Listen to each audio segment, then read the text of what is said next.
Hi guys, thank you so much for clicking on my video today. If this is the first time you're watching one of my videos, thank you for stopping by. And if you've watched any of my previous videos, thank you for coming back. It really means a lot. So in today's video, sorry, I'm just having to move different things on my desk because my little cat thinks it's great fun to attack things, and he's actually setting on, there it is. He's actually setting on everything. So I thought I would share with you my budget planner going into 2023, or my budgeting setup going in for 2023. So if you watched any of my videos last year, or 2024, not 2024, that's next year, 2022, it's actually the 31st of December today, and I'm batch filming videos. So I'm getting a bit confused, so bear with me. So I was actually using the Erin Condren monthly planner for my 2022 budgeting. And it didn't quite suit exactly what I needed because I run my budgets from around the 18th of the month, depending on what day I get paid, to the 17th of the following month. And how that was set up is my budget was crossing different months, and it was just quite confusing. So this is something that I made. I've been working on it for a few months, figuring out exactly what I wanted, what pages I wanted. And yes, so let's just get into it. So obviously this is on my iPad, so that was my cat.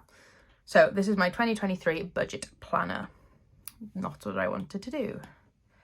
So we'll use the finger. So to start with is just a brief overview of the year, of every month, just in case I want to reference it or to mark paydays or something like that. It's handy to have. The next thing I have is what I started to use it in my Erin Condren, but for some reason I just stopped using it. But I do think it'd be really good to have an overview at the end of the year. So it's just every month, and then it has a place for me to put my income, my amount saved, my amount spent, and my total no spend days for that month. So that is that page. I have a page to put my 2023 goals, which I'm still trying to figure out.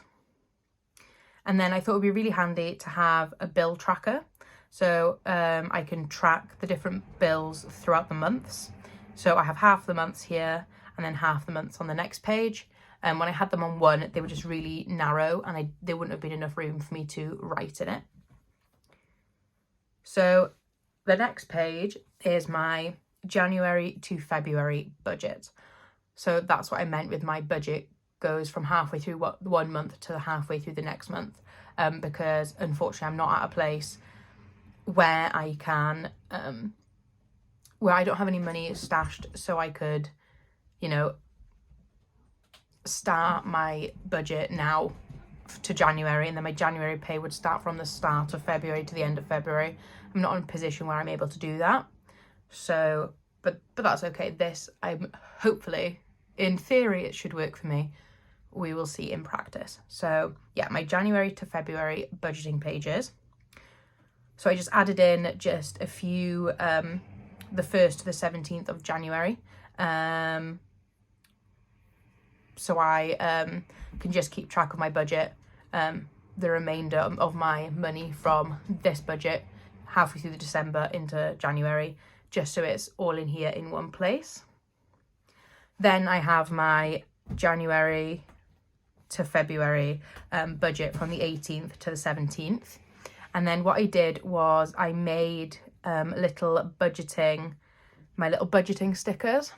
So say if I had a bill, I could pop the bill into the 18th. I'm able to zoom in, and then I can write, I don't know, spot, that's from my rubber.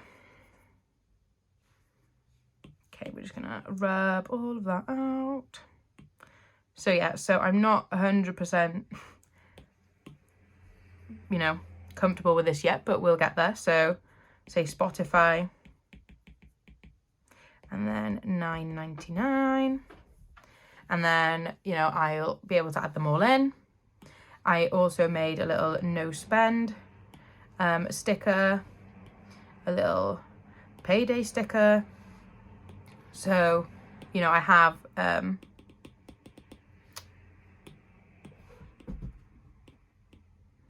want to delete that. And the other one's deleted. Okay, so, but the more I use it, the more comfortable I will get with it. So that is my calendar overview. My next page is my budget closeout. So it's exactly the same as my one I'm previously using, the same setup exactly, because I find that works for me.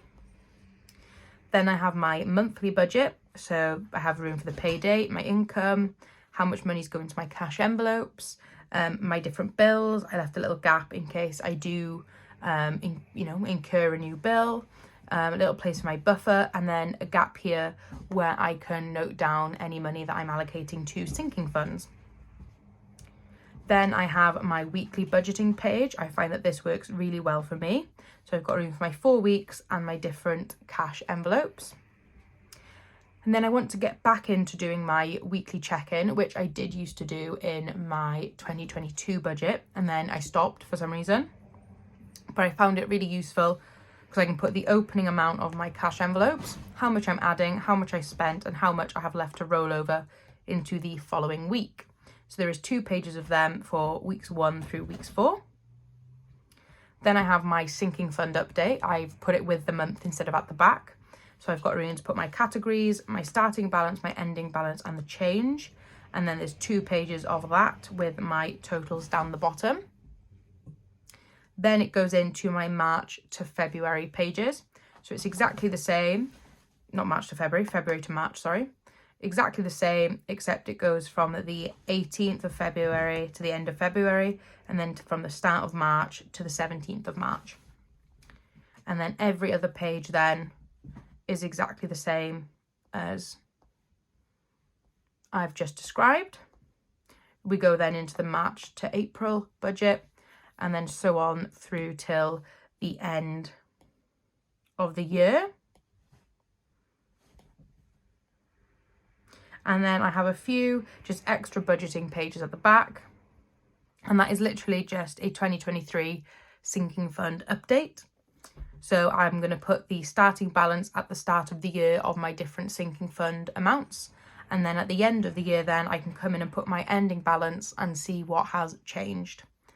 So that is it really for my budgeting setup for 2023. Yeah, I'm quite pleased with how it turned out really. Like I said, I have worked on it for a while, and I really think it is going to help or suit my budgeting more than my Erin Condren setup was. So that's it. Thank you so much for watching my video today. I hope you did enjoy. If you did, please consider hitting that like button. I'd really appreciate it. And if you want to leave me a comment, I would love to read that as well.